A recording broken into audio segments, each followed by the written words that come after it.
Sitting in Alliance chat in the bottom left here, and somebody who's new to the PC version was asking how do you get to the Void, and this reminds me, because somebody mentioned this the other day, that they didn't know that the Void was a thing still. You would probably have noticed in a few of the videos I've still been sitting in the Void, because sometimes, and I don't want to be in there, when you go to the Orokin Moonbase, which you have to have done the second Dream Quest first, so it doesn't even appear until after you've done the second Dream Quest. Which is still a bit of a shame. I kind of wish it was there, like, constantly. But, nonetheless, sometimes when you do these missions, you'll be floating in the Void afterwards. I would love if doing these missions, that planet sat outside the window, kind of like Saturn here is. It does sometimes, not all the time. And with the confusion of the relics here to keys, well, the keys were turned into relics. You need the relics to get the prime parts using the whole Void Fissure system, which, well, honestly, that's kind of self-explanatory because it goes up here and you've got to do these with one of the relics equipped. Quick example. And you can see what prime parts you can get. It's actually a better system than it was before, but people still hate on it. I have 51 chances to get the ball parts and the mag parts. Oh, great. But the new star map, star system, star chart 2.0, whatever you want to call it, does still have the Void on it. And it's kind of really clear it's all the way over to the left. The derelict's up here to the right, but the Void is over on the left.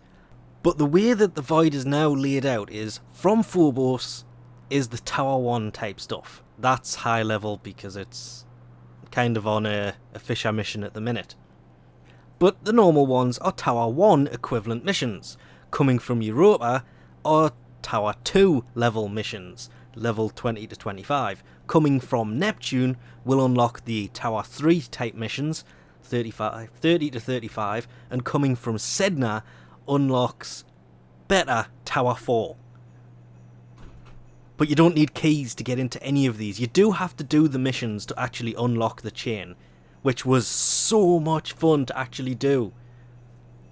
Because this will all be locked and you've got to unlock them, and it was so much fun. But this is the Tower 4 missions: Mobile Defense, Sabotage, Interception, Survival.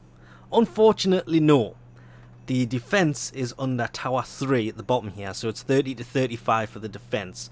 But the survival is now 40 to 45. This is the starting level of these enemies, which does mean that the Tower 4 survival equivalent mission, which is still here, is now so much more fun than it was before.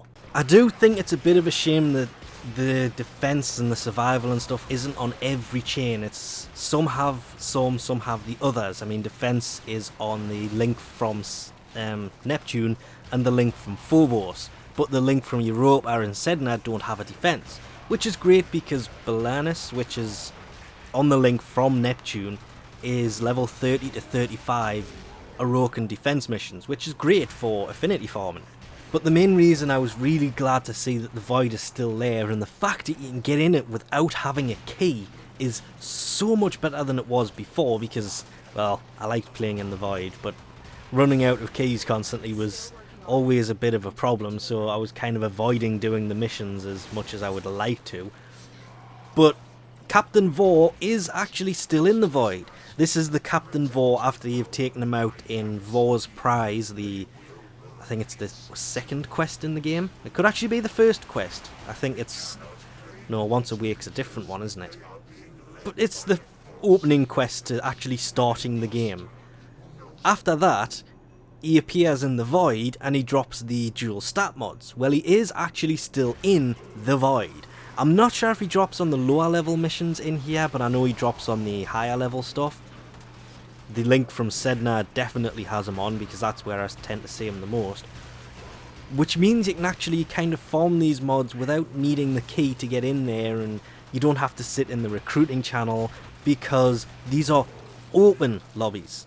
You don't need a key to get in, so you can go there and anybody can join the game, as long as it's not set to invite only or friends only or solo. If it's set to public, you can join people doing this without having to use keys, which means that it's more fun to play in the Void.